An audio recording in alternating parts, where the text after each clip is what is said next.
ஒருத்தர் வருவானே வரல.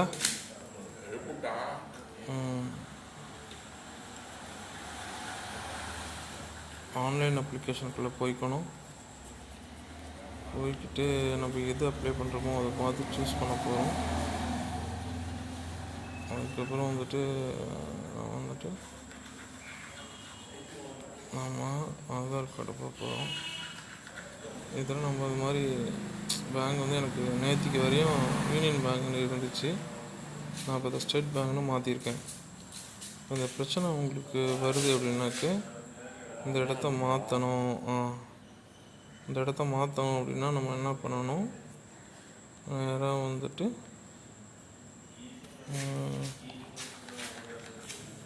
குரோம்குள்ளே போய்க்கணும்.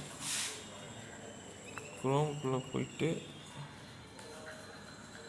NACHPISI.NPCI.org இந்த வெப்சைட்டுக்குள்ளே போய்க்கணும். நம்ம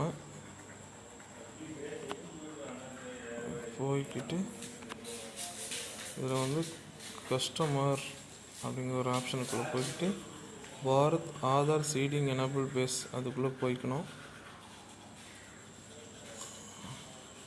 போய்க்கிட்டிங்களா? அப்புறம் ஆதார் மேப்பிங் ஸ்டேட்டஸ் அதுக்குள்ளே போய்க்கணும். இதில் உங்களுக்கு வந்துட்டு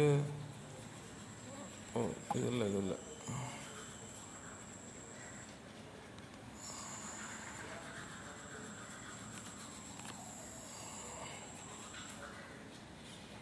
கஸ்டமருக்குள்ளே போய்ட்டு பாரத் சீடிங் போய்ட்டு